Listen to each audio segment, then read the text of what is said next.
గత 3 రోజులుగా 4 రోజులుగా ఇక్కడున్న పార్వతీపురం రూరల్ మరియు అర్బన్ సంబంధించిన ఎంఆర్ఓ గారిపై ఎమ్మెల్యే గారు అసభ్యకరంగా వాట్సాప్లో తిట్టారని ఆమె ఒక లెటర్ని పోలీసు వాళ్ళకి ఇవ్వడం జరిగింది.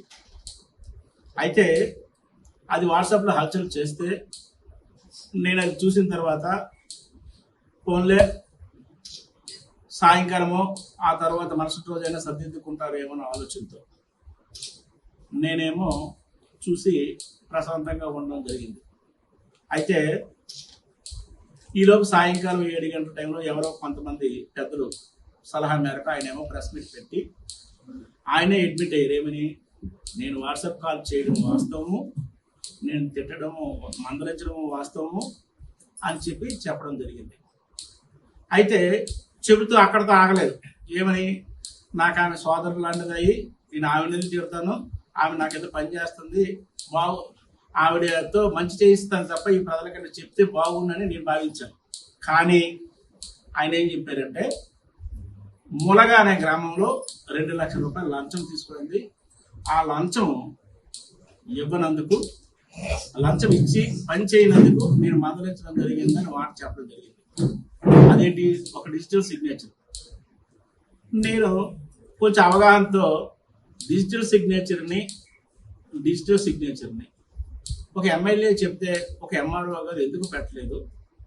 అది పేద ప్రజలు కదా, రైతులది కదా, అసలు ఇందులో ఇంకేమైనా ఉందా అని ఆలోచన చేశాను.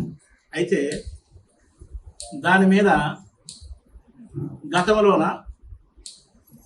నేను విశ్లేషణ చేస్తే, గతంలోన భావన అనే సబ్ కలెక్టర్ గారు మీరు ఆర్ఓఆర్ కండక్ట్ చేసి మీరు ఆన్లైన్ పెట్టండి అని చెప్పి దానికి ఒక డైరెక్షన్ ఇవ్వడం జరిగింది ఎంఆర్ఓ గారికి. అయితే ఇచ్చిన తర్వాత ఎవరైతే ఆ ఎస్ఎఫ్ఏలో ఉన్న హక్కుదారుడు హైకోర్టుకి వెళ్ళి ఆయన కోర్టులో వేయడం కూడా జరిగింది. అయితే కోర్టులో ఉన్న భూమిని లేదా తనని కాని భూమిని ఆన్లైన్లో పెట్టమనడం ఎంతవరకు సమంజసమని నేను ఎమ్మెల్యే గారిని సూటిగా అడుగుతున్నాను. ఎందుకంటే అది రైతుల భూమి అయితే,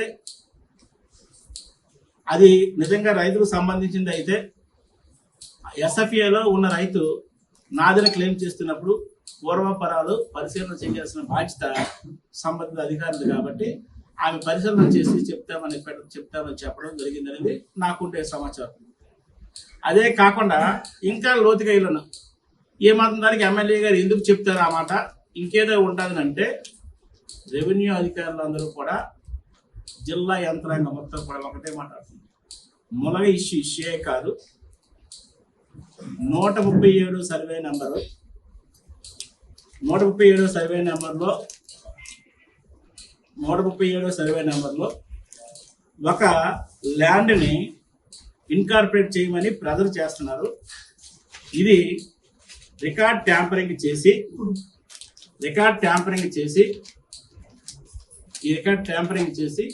ఈ రికార్డ్ ఇన్కార్పొరేట్ చేయమని చెప్పేసి ఎమ్మెల్యే గారు వేధిస్తున్నారు అనేది వాళ్ళ అభిప్రాయం.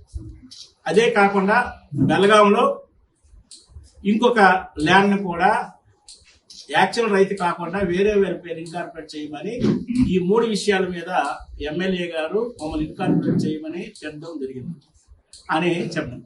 అయితే నేను అన్ని ఆలోచన చేసి చెప్తున్నాను. ఖచ్చితంగా ఎమ్మెల్యే గారికి నేను సూటిగా అడుగుతున్నాను. ఎమ్మెల్యే గారు, ములగ భూములు ఎస్ఎఫ్ఏలో ఉన్న రైతు కాకుండా క్రయ విక్రయాలు జరగకుండా వేరే వాళ్ళ పేరున ఎందుకు ఇన్కార్పొరేట్ చేయమంటున్నారు అనేది ఇష్యూ ఒకటి. రెండోది, రికార్డ్ ట్యాంపరింగ్ చేసిన చెరువు తమిళనాడు చెరువు అనే ఉంటే ఆ తమిళనాడు చెరువును ఓవర్ రేటింగ్ చేసి డీలర్లు ఇచ్చే దీంట్లో ఉద్యోగాలు ఇచ్చే దీంట్లో లక్షలాది రూపాయలు అవినీతి జరిగిందని ఆ వ్యక్తి మాట్లాడుతూ అది ఒక పోస్ట్ పెట్టడం జరిగింది. డీలర్ల విషయంలో అవినీతి జరిగింది, ఈ డీలర్ల విషయంలో అవినీతిలో అంగట్లో రేషన్ డీలర్లు అని చెప్పేసి ఈ క్లిప్ని పెట్టడం జరిగింది. నేను ఎమ్మెల్యే గారు సూటిగా అడుగుతున్నాను, లక్షలాది రూపాయలు ఈ నియోజకవర్గంలో ఉండే డీలర్ పోస్టుల్లో అవినీతి జరిగిందని పబ్లిక్ గా ప్రజలు అనుకుంటున్నారు. మరి ముఖ్యంగా ఎవరైతే నీకు లక్షల రూపాయలు ఇచ్చారో వాళ్ళు కూడా మేము ఇచ్చాము, డబ్బులు ఇస్తే తప్ప మాకు ఉద్యోగాలు వేయలేదని కూడా చెప్పడం జరుగుతుంది.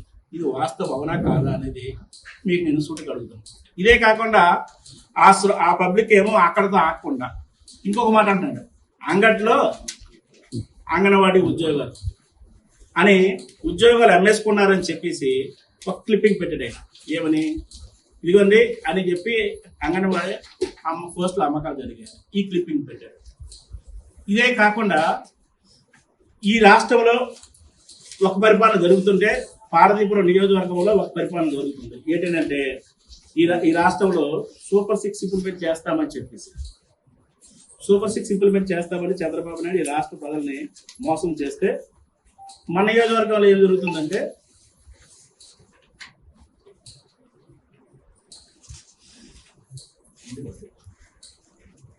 అయితే సూటిగా ఇంకొక మాట చివరిగా చెప్తాను. చివరిగా ఇది చాలా విలువైన పాయింట్. ఈ మధ్యకాలంలో చంద్రబాబు నాయుడు స్టేట్ వస్తుంది, అయితే కరువు లేదంటే వరదలు, అంతే కదా. చంద్రబాబు నాయుడు వస్తే వినాశనం. ఈ మధ్యకాలంలో విజయవాడలో వరదలు వచ్చాయి, చాలా మంది నష్టపోయారు. ప్రతి తెలుగుదేశం పార్టీ కార్యకర్త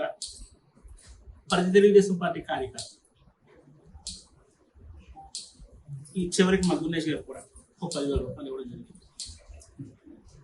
అందరూ కూడా రూపాయి తన శ్రమలో వచ్చే కష్టంలో వచ్చి దాచుకొని కొన్ని లక్షల రూపాయలు ఇస్తే ఇప్పటి వరకు సీఎం సహాయ నిధికి వెళ్ళలేదు. మరి ఎక్కడికి వెళ్ళిందో నాకు తెలియదు. దానిపై కూడా మీ కార్యకర్తలు బయట మాట్లాడుకుంటున్నారు. మా పేరుని మా అందరం కూడా డబ్బులు ఎత్తిసి ఇచ్చాం, 1 రూపాయి కూడా అయితే చంద్రబాబు నాయుడుకి ఇవ్వలేదు, లేదంటే సహాయ నిధికి ఇవ్వలేదు, ఇంటికి ఇవ్వలేదు అని చెప్పి కూడా చెవులు కొనుక్కుంటున్నారు. దానికి కూడా స్పష్టత ఇవ్వాలి. అయితే ఇంకో దౌర్భాగ్యం ఏంటంటే గుణేష్ గారు బాధపడినంటే ఒక మాట చెప్తాను సార్, బాధపడకూడదు. ఆయన 10,000 రూపాయలు చెక్ ఇస్తే ఆయన అకౌంట్లో వేసుకున్నారు.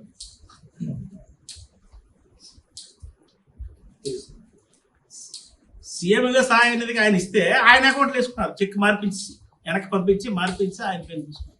ఇది ఎంత దౌర్భాగ్యం అండి. నువ్వు నీతి గురించి మాట్లాడుతుంటే నిన్న ఎవడో సామాన్యుడు ఇదేంటిరా అవినీతి లేకుండా అవినీతి తెలియదున్నట్టుగా మాట్లాడుతున్నానే అనడము కరెక్ట్గా అనిపించింది నాకు. ఎప్పటికైనా నువ్వు ఏం మాట్లాడాలనుకున్నా, ఇంకా నాకు కావాలంటే ఇంకా నీకు కావాల్సిన నువ్వెన్ని కార్యక్రమాలు చేశారో అన్నీ నా దగ్గర ఎవిడెన్స్లు ఉన్నాయి. గత సంవత్సర కాలం ఎందుకు ఓపిక ఇవ్వాలంటే ఆయనకు అవగాహన చేసుకోవడానికి టైం ఉంటుంది. ఇంకొక సంవత్సరం కూడా ఇస్తాను. ఇదే నా ఈ సంవత్సరం చివరి ప్రెస్ మీట్. నేను మళ్ళీ ప్రెస్ మీట్ పెట్టను, నువ్వేమైనా మాట్లాడు. నేను మళ్ళా ఇదే రోజు మళ్ళీ ప్రెస్ మీట్ పెడతాను. ఎందుకంటే ప్రజలకు మనం జవాబుదారితనంగా ఉన్నారు. ప్రజలు నిన్ను ఎంచుకున్నారు, నువ్వు మంచి చేస్తావు ఎంచుకున్నారు. నువ్వు మంచి చేస్తావు అనేది నీకు టైం ఇవ్వాల్సిన బాధ్యత నాకు ఉంది కాబట్టి నేను టైం ఇస్తున్నాను. నువ్వు నీ తెలివితేటలు ఉపయోగిస్తావు, నీ అనుభవాన్ని ఉపయోగిస్తావు, నీ ఇన్ఫ్లుయెన్స్ ఉపయోగిస్తావు. ఏమనంటే నేను ఎవరినైనా మట్టి కనిపించేస్తాను, ఏదైనా చేస్తావు. నా దగ్గర జంతరక మంత్రాలు ఏదో ఉన్నాయని ఈ మధ్యకాలంలో చెప్తున్నావు కదా, నువ్వు చెయ్యు, ఏం చేస్తావో చెయ్యు. కానీ ప్రజలను మాత్రం ఇబ్బంది పెట్టకు, ప్రజలను మాత్రం భయభ్రాంతులు పెట్టకు, ప్రజలు చిరుద్యోగులపై పడకు. మరి ముఖ్యంగా మా జోలికి రాకు. నీకు మంచివాళ్ళు కాదు నువ్వు అనుకున్నంట. ఇప్పుడు చివరిగా సూటిగా చెప్తాను, నువ్వు అనుకుంటున్నావు ఎవరిదైనా కొట్లాడతాను, ఎవరిదైనా తగ్గుపడుతుంటే మేమే చేరుకో గాలి చదువుకున్నాము, మేము కూర్చుంటాము. నువ్వు కొట్టిస్తే మేమేమైనా చూస్తావా? నిన్న ఎంత దౌర్భాగ్యం అంటే ఒక సోషల్ మీడియాలో ఒక పోస్ట్ పెట్టాడని మా పట్ట కార్యదర్శిపై అటాక్ చేయించారు. అలాగే ఈరోజు నిన్న ఎంఆర్ఓ దగ్గర ధర్నాకు రాలేదని చెప్పి, ఉపాధి హామీ కూలీలను పంపలేదని చెప్పి, ఇది ఉపాధి హామీ కూలీలు ఉపాధి హామీ పని అయిపోయిన తర్వాత పనికి వెళ్ళాలంటే ఆ జాబ్ కార్డు తీసేమని చెప్పేసి ఇక్కడ ఆటించారు. అంటే ఏంటిదంతా ఇష్టారాజ్యం అయిపోతుంది. అయితే చివరిగా సెటిల్మెంట్లు, కమిట్మెంట్లు, దందాలు ఈ 6 ఈ నియోజకవర్గంలో పుష్కములుగా జరుగుతున్నాయి.